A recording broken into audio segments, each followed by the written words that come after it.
নমস্কাৰ মই আপিল ৰহমানৰ স্বাগতম জনাইছো এই টিউব চেনেললৈ সাজি আমি পঢ়িম ক্লাস 9ৰ বিজ্ঞানৰ যেটো অধ্যায় 12 আছে শব্দ সাউন্ড খুব এটা ইম্পৰ্টেন্ট অধ্যায় ইয়াৰ পৰা তোমালোকৰ যি পাঠৰ ভিতৰৰ প্ৰশ্ন আছে অনুশীলনীৰ প্ৰশ্ন আছে এইবিলাক পৰীক্ষাত আহিব লগতে এক্সট্ৰাকে তোমালোকৰ প্ৰশ্ন বনাই দিব ভিতৰৰ পৰা আৰু এমসিকিউ থাকিব এইটো পাঠৰ পৰা যথেষ্ট সো গতিকে মই সম্পূৰ্ণ সমাধান কৰি দিছো ঠিক আছে সো তোমালোকে চাবা প্ৰথমে আমি পাঠৰ ভিতৰৰ প্ৰশ্নখিনি চাও পেজ নম্বৰ 162 ত চাবা তোমালোকে প্ৰশ্নাৱলী দিয়া আছে যি সকলক এমসিকিউ লাগে এইটো পাঠৰ পৰা তোমালোকে ভিডিওটো লাষ্টত চাবা মই যিমান মিনিটত এমসিকিউ খিনি কৰাম তোমালোকৰ স্ক্ৰিনত মই দি দিছো মিনিটৰ কাটাটো তোমালোকে তাতে গৈ চাব পাৰিবা ঠিক আছে সো আমি একেৰাহে যাও তোমালোকে একেৰাহে যাবা স্কিপ নকৰিবা সো আমাক এক নম্বৰ প্ৰশ্ন দিছে 162 পেজত যে স্পন্দনশীল বস্তু এটাই মাধ্যমত উৎপন্ন কৰা শব্দ কেনেকৈ তোমাৰ কাণ পাই গৈ সো আমি উত্তৰ কৰিম যে স্পন্দনশীল বস্তু এটাই তাৰ চৌপাশে থকা মাধ্যমৰ কণাবিলাকক কপিবলৈ বাধ্য কৰে কণাবোৰে কিন্তু কম্পমান বস্তুটোৰ পৰা কাণ পৰ্যন্ত ভ্ৰমণ নকৰে কম্পমান বস্তুৰ সংস্পৰ্শত থকা মাধ্যমৰ কণা এটা পোনতে তাৰ সাম্য অৱস্থানৰ পৰা অপসাৰিত হ'ব তাৰ পিছত ই নিকটৱৰ্তী কণাটোৰ ওপৰত বল প্ৰয়োগ কৰে তাৰ ফলত নিকটৱৰ্তী কণাটো তাৰ সাম্য অৱস্থাৰ পৰা অপসাৰিত হয় নিকটৱৰ্তী কণাটোক অপসাৰিত কৰাৰ পিছত প্ৰথম কণাটো আগৰ অৱস্থানলৈ উভতি আহে শব্দ আহি কাণত নপৰা পৰ্যন্ত মাধ্যমত এই প্ৰক্ৰিয়াটো চলি থাকে সো যেনেকৈ শক খায় মানুহে যেতে কাৰেন্টত যেতিয়া শৰ্ট খায় যেতে এজন কপিব ষ্টাৰ্ট কৰে তাক যদি কোনোবাই সুই দিয়ে তেওঁ কপিব ষ্টাৰ্ট কৰে এনেকৈ কপি আমাৰ কাণলৈ আহি পৰে ঠিক আছে এতিয়া চাবা তোমালোকে পেজ নম্বৰ 163 ত প্ৰশ্নাৱলীত চাবা এক নম্বৰ প্ৰশ্ন যে তোমাৰ স্কুলৰ ঘণ্টাটোৱে কেনেদৰে শব্দ সৃষ্টি কৰে বৰ্ণনা কৰা আমি উত্তৰটো কৰিম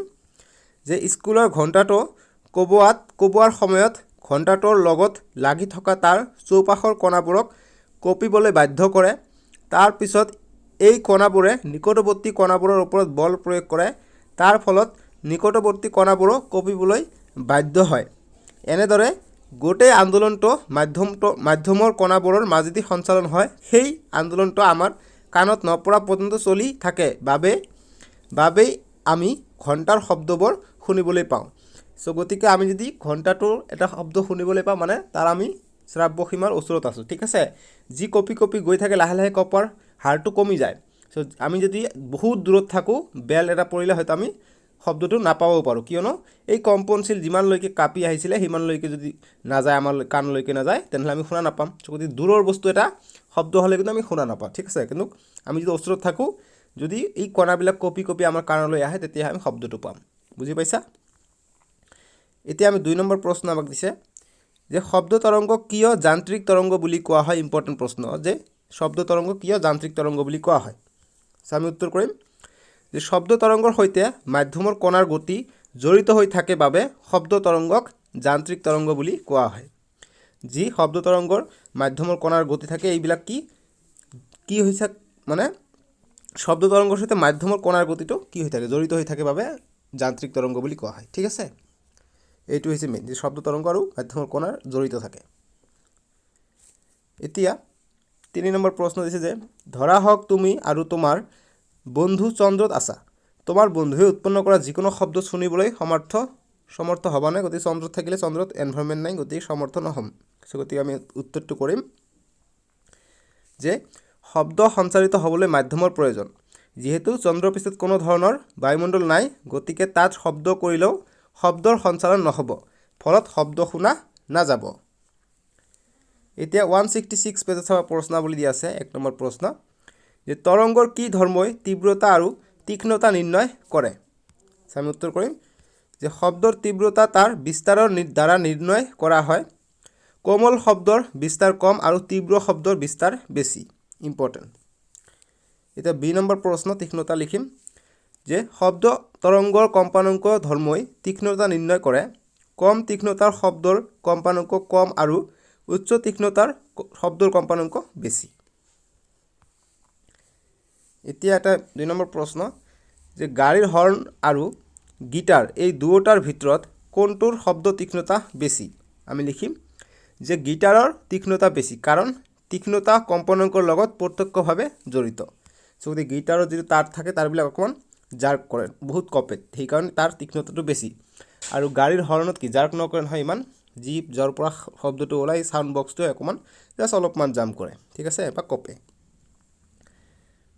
এতিয়া পেজ নম্বৰ 166 ত চাবা প্ৰশ্নাৱলীত 1 নম্বৰ প্ৰশ্ন যে শব্দ তৰংগৰ তৰংগ দৈৰ্ঘ্য কম্পানাংক পৰ্যায়কাল আৰু বিস্তাৰৰ সংজ্ঞা লিখা সো এই তিনিটাৰ সংজ্ঞা দিব কৈছে আমি উত্তৰ লিখিম যে তৰংগ দৈৰ্ঘ্য প্ৰথমত দিম যে দুটা অনুক্ৰমিক সংকোচন বা দুটা অনুক্ৰমিক অনুভৱনৰ মাজৰ দূৰত্বক তৰংগ দৈৰ্ঘ্য বলে তাৰপিছত কম্পানাংক লিখিম এইবিলাক 1 নম্বৰ কাৰণে আহিব তাৰপিছত কম্পানাংক যে প্ৰতি একক সময়ত সংঘটিত সম্পূৰ্ণ কম্পনৰ সংখ্যাক কম্পানাংক বলে তাৰপিছত পৰ্যায়কাল লিখিম যে মাধ্যমৰ ঘনত্ব বা চাপৰ এটা কম্পন সম্পূৰ্ণ হওঁতে তৰংগক প্ৰয়োজন হোৱা সময়ক পৰ্যায়কাল বলে এটা 4 নম্বৰ আৰু এটা আছে এটো হৈছে বিস্তাৰ লিখিম যে মাধ্যমৰ আন্দোলনৰ সৰ্বোচ্চ মানক তৰংগ বিস্তাৰ বলে এটা অংক টাইপ দিছে সহজ অংক আহিব এটো পাঠৰ পৰা হা অনুশীলনীৰ পৰা নহলে পাঠৰ ভিতৰৰ পৰা আহিব 2 নম্বৰ প্ৰশ্ন দিছে যে শব্দ তৰংগৰ কম্পানাংক আৰু তৰংগ দৈৰ্ঘ্যৰ কি দৰে তাৰ দূৰত্বৰ সৈতে জড়িত হৈ থাকে এটো 2 নম্বৰ কাৰণে আহিব সম্পৰ্কটো আমি উত্তৰটো কৰিম যে কম্পানাংক তৰংগ দৈৰ্ঘ্য আৰু দূৰত্বৰ মাজৰ সম্পৰ্ক হল আমি জানো v n lambda যত v হৈছে দূৰত্ব n হৈছে কম্পানাংক আৰু lambda হৈছে তৰংগ দৈৰ্ঘ্য এটো ইম্পৰ্টেন্ট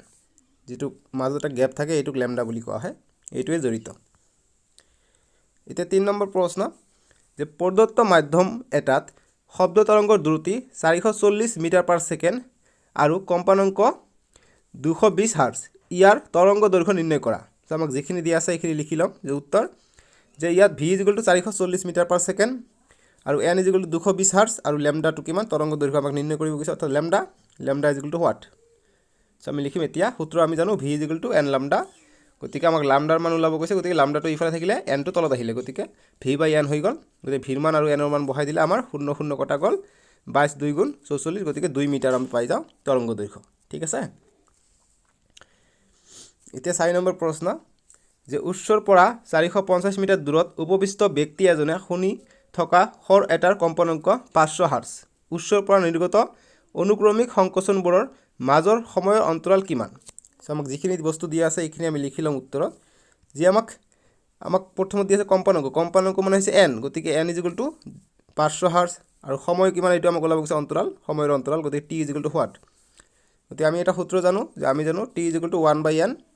সো 1/n n মানে হৈছে 500 গতিকে 1/n আমি যদি কৰো তাহলে আমি পাম 0.002 সেকেন্ড গতিকে এইটো आंसर t 0.002 সেকেন্ড এতিয়া আমাক প্ৰশ্নাৱলী দিছে পেজ নম্বৰ 166 ত তাতে প্ৰশ্ন দিছে যে শব্দৰ তীব্ৰতা আৰু প্ৰাবল্যৰ মাজৰ পাৰ্থক্য কি সো আমি উত্তৰ কৰিম যে প্ৰতি সেকেন্ডত একক কালিৰ মাজেৰে পাৰ হৈ যোৱা শব্দ শক্তিৰ পৰিমাণক শব্দৰ তৰংগ প্ৰাবল্য বলে আনহাতে তীব্ৰতা হল শব্দলৈ কানে দিয়া সহাৰিব যোগ বা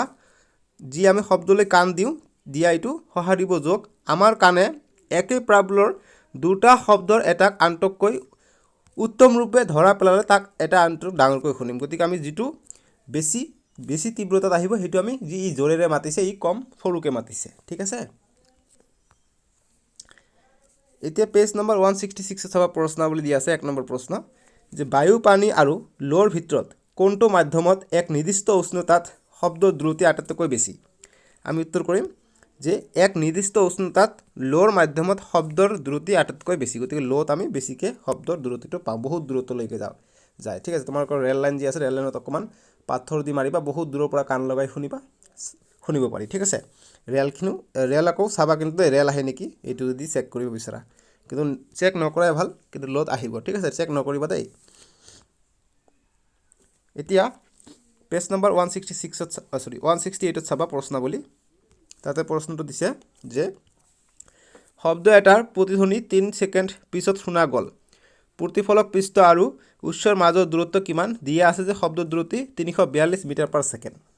আমি লিখিম যে দিয়া আছে শব্দৰ দ্ৰুতি v 342 মিটাৰ পাৰ সেকেন্ড আৰু শুনিবলৈ পোৱা যায় সময় t দিয়া আছে আমাক 35 সৰি ইয়াক অকমান ভুল হৈছে 3 সেকেন্ড 35 নহয় আমাক সময় দিছে 3 সেকেন্ড নহয় 3 সেকেন্ড 5 নহয় এটো s হ'ব হা 3 সেকেন্ড এতিয়া লিখিম অতএব শব্দই অতিক্ৰম কৰা দূৰত্ব আমি জানো v * t, গতিকে v হৈছে 442 আৰু t হৈছে 3। এইটো পূৰণ কৰিলে আমি 1026 মিটাৰ পাই যাওঁ।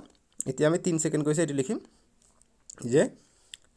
3 সেকেন্ডৰ শব্দটোৱে প্ৰতিফলকৰ পৃষ্ঠৰ পৰা দূৰত্ব দুবাৰ অতিক্ৰম কৰিব লগা হৈছে, কাৰণ এবাৰ গৈ আহিছে বাবে আমাৰ কাণত পৰিছে, গতিকে দুবাৰ অতিক্ৰম কৰিছে, গতিকে দূৰত্ব ইকুৱেল টু যে আমি 1026 পালো এটো 2 দি ভাগ কৰিম, গতিকে 513 মিটাৰ আমাৰ হৈ যাব এনসাৰটো। ঠিক আছে, এতিয়া পেজ নম্বৰ 169 চাবা তোমালোকে প্ৰশ্নাৱলীৰ 1 নম্বৰ প্ৰশ্ন যে সংগীত সমলয়ৰ প্ৰেক্ষাগৃহৰ মধুচকখন বক্ৰাকৃতিৰ হয় কিয়? আমি উত্তৰ কৰিম যে সংগীত সমলয়ৰ প্ৰেক্ষাগৃহৰ মধুচকখন বক্ৰাকৃতিৰ হয় কাৰণ বক্ৰাকৃতিৰ হলে শব্দ প্ৰেক্ষাগৃহৰ প্ৰতিটো চুক কোণলৈ যাব পাৰে। এতিয়া নেক্সট 170 পেজত চাবা তোমালোকে প্ৰশ্নাৱলী দিয়া আছে 1 নম্বৰ প্ৰশ্ন যে সাধাৰণতে মানুহৰ কাণৰ শ্ৰাব্যৰ পৰিসৰ কি? আমি উত্তৰ কৰিম এটি এমসিকিউৰ কাৰণে আহে, লিখিবা যে সাধাৰণতে মানুহৰ কাণৰ শ্ৰাব্য পৰিসৰ হল 20 হাৰ্জৰ পৰা 20000 হাৰ্জ। এইটো কিন্তু ইম্পৰ্টেন্ট প্ৰশ্ন। ঠিক আছে, এতিয়া নেক্সট 2 নম্বৰ প্ৰশ্ন যে অবশব্দ আৰু অতিশব্দৰ সৈতে জড়িত কম্পনাঙ্কৰ পৰিসৰ কি? অবশব্দ হৈছে 20000তকৈ কম, 20000তকৈ কম হলে তাক আমি অবশব্দ বুলি কওঁ, এইটো এমসিকিউৰ কাৰণে আহিব। আৰু অতিশব্দ কি? 20000 হাৰ্জতকৈ বেছি হলে অতিশব্দ। অতিশব্দ আমি শুনা নাপাওঁ, অবশব্দ আমি শুনা নাপাওঁ। ঠিক আছে, কিয়নো আমি 20000 পৰা 20 হাৰ্জৰ পৰা 20000 হাৰ্জলৈহে শুনা পাওঁ। এইবিলাক কিন্তু এমসিকিউৰ কাৰণে আহিব। এতিয়া চাবা 172 পেজ নম্বৰ চাবা প্ৰশ্নাৱলী। প্ৰশ্নটো দিছে যে শিশু জাহাজ এখনে নিৰ্গত কৰা সোনাৰ শব্দ এটা। সোনাৰ কি? আমি যি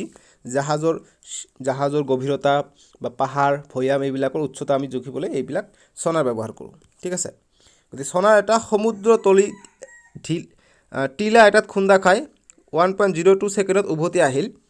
যদি লুনিয়া পানীৰ শব্দৰ দ্ৰুতি 1531 মিটাৰ পাৰ সেকেন্ড হয় তেন্তে টিলাটোৰ দূৰত্ব কিমান? আমি এইটো লিখিম যে দিয়া আছে, যিখিনি লিখিম যে উত্তৰ দিয়া আছে যে সোনাৰ স্পন্দন টিলাত, মই জুম কৰাই দিওঁ নহলে দেখা নাযাব, যে সোনাৰ স্পন্দন টিলাত খুন্দা খাই উভতি অহা সময় হৈছে 1.02 সেকেন্ড। লুনিয়া পানীত শব্দৰ দ্ৰুতি আমাক দি আছে 15031 মিটাৰ পাৰ সেকেন্ড, গতিকে আমি লিখিম যে সোনাৰ স্পন্দনে অতিক্ৰম কৰা দূৰত্ব হৈছে 2 * সমুদ্ৰতলীৰ গভীৰতা অৰ্থাৎ 2d। ঠিক আছে, গতিকে 2d ইকুৱেল টু আমি লিখিম 2d ইকুৱেল টু শব্দৰ দূৰত্ব পূৰণ সময়, শব্দৰ দূৰত্ব হৈছে 1531 আৰু সময় হৈছে 1.02 মিটাৰ বা 1.02 সেকেন্ড। গতিকে এইটো মিটাৰ পাৰ সেকেন্ড ইয়াত আছিল মিটাৰ পাৰ সেকেন্ড, ইয়াত আছিল সেকেন্ড, গতিকে সেকেন্ড আৰু সেকেন্ড কটা গৈছে, সেইকাৰণে অকল মিটাৰ আহিছে। ঠিক আছে, গতিকে এইটো পূৰণ কৰিলে 1561.62 মিটাৰ অকল থাকি যাব। ঠিক আছে, ইমানে আছিলে। এতিয়া তোমালোকৰ অনুশীলনী ষ্টাৰ্ট হ'ব, সেইকাৰণে মই এমসিকিউ দিছোঁ। আমি নেক্সট ভিডিঅ'ত অনুশীলনী কৰিম। ডেছক্ৰিপশ্যনত অনুশীলনী ভিডিঅ'টো দিয়া আছে, তোমালোকে তাতে ক্লিক কৰি অনুশীলনী প্ৰশ্নখিনি চাব পাৰিবা। ঠিক আছে, আজি আমি এইটো পাঠৰ পৰা এমসিকিউখিনি চাই লওঁ। এমসিকিউ 1 নম্বৰ যে সাগৰৰ গভীৰতা জুখিবলৈ কি ব্যৱহাৰ কৰা হয়? আমাক অপশ্যন দিয়া আছে এ বেৰোমিটাৰ, বি দি আছে সোনাৰ, সি দি আছে ৰাডাৰ, ডি দি আছে ষ্টেথোস্কোপ। গতিকে সাগৰৰ গভীৰতা জুখিবলৈ ভেৰি ভেৰি ইম্পৰ্টেণ্ট এমসিকিউ, এইটো সোনাৰ ব্যৱহাৰ কৰা হয়। ঠিক আছে, সোনাৰ বা সোনাৰ বি নম্বৰ। ঠিক আছে, এইটো সাগৰৰ গভীৰতা আমি জুখিব পাৰোঁ। এতিয়া 2 নম্বৰ যে তলৰ কোনটো সঁজুলিৰ দ্বাৰা হাওঁফাওঁত উৎপন্ন শব্দ বাহিৰৰ পৰা শুনিব পাৰি? গতিকে হাওঁফাওঁত যি শব্দ উৎপন্ন হয় কোনটো সঁজুলিৰ দ্বাৰা আমি বাহিৰলৈ শুনিব পাৰোঁ? গতিকে এইটো ডক্টৰে ব্যৱহাৰ কৰে। এইটো হৰ্ণ নে মেগাফোন নে সোনাৰ নে ষ্টেথোস্কোপ? গতিকে এইটো হ'ব ডি নম্বৰটো, ষ্টেথোস্কোপৰ সহায়ত আমি কি যি হৃদপিণ্ডৰ শব্দ আছে এইটো আমি বাহিৰলৈ আমাৰ কাণত শুনা পাওঁ। এই যি হেডফোনৰ নিচিনা থাকে ডক্টৰৰ ওচৰত সেইটো। এতিয়া 3 নম্বৰ এমসিকিউ ইম্পৰ্টেণ্ট যে মানুহৰ শ্ৰাব্য সীমা হ'ল কিমান? 2 পৰা 20 হাৰ্জ, 20 পৰা 200 হাৰ্জ, 20 পৰা 2000 হাৰ্জ আৰু 20 পৰা 20000 হাৰ্জ। গতিকে মানুহৰ শ্ৰাব্য সীমা হ'ল অপশ্যন ডি হৈ যাব কাৰেক্ট আনসাৰ, 20 পৰা 20000 হাৰ্জ। ঠিক আছে, এতিয়া 4 নম্বৰ প্ৰশ্ন যে 0 ডিগ্ৰী সেন্টিগ্ৰেডত বায়ুৰ শব্দৰ দ্ৰুতি কিমান? ভেৰি ভেৰি ইম্পৰ্টেণ্ট প্ৰশ্ন। এ দি আছে 344 মিটাৰ পাৰ সেকেন্ড, বি দি আছে 344 মিটাৰ পাৰ সেকেন্ড স্কয়াৰ, সি দি আছে 331 মিটাৰ পাৰ সেকেন্ড আৰু ডি দি আছে 331 মিটাৰ পাৰ সেকেন্ড স্কয়াৰ। গতিকে আমাক এইটো প্ৰশ্নটো চাব লাগিব যে 0 ডিগ্ৰী সেলচিয়াছত দিছে, গতিকে 0 ডিগ্ৰী সেলচিয়াছত দিলে শব্দৰ দ্ৰুতি হৈ যাব 331 মিটাৰ পাৰ সেকেন্ড স্কয়াৰ নহয় দেই, মিটাৰ পাৰ ছেকেণ্ড ইনভাৰ্ছ বুলিয়ে কয়, গতিকে পাৰ ছেকেণ্ড দিছোঁ পাৰ ছেকেণ্ড বুলি কয়, ঠিক আছে। 331 মিটাৰ পাৰ ছেকেণ্ড। আৰু যদি আমাক 22 ডিগ্ৰী উষ্ণতাত ক'লে হয় তেনেহ'লে আমাৰ উত্তৰ হৈ যাব 344 মিটাৰ পাৰ ছেকেণ্ড। গতিকে আমাক যিহেতু 0 ডিগ্ৰীত কৈছে, গতিকে আমাৰ হৈ যাব option C 331 metre per second, ঠিক আছে। চ' ইমানে আছিলে, তোমালোকে ডেছক্ৰিপশ্যনত ভিজিট কৰি অনুশীলনীৰ প্ৰশ্নখিনি চাব পাৰিবা। চ' আজিলৈকে আহোঁ, বাই বাই, টেক কেয়াৰ। নহ'লে স্ক্ৰীনতো দি দিছোঁ মই অনুশীলনীৰ প্ৰশ্নবিলাক, ঠিক আছে।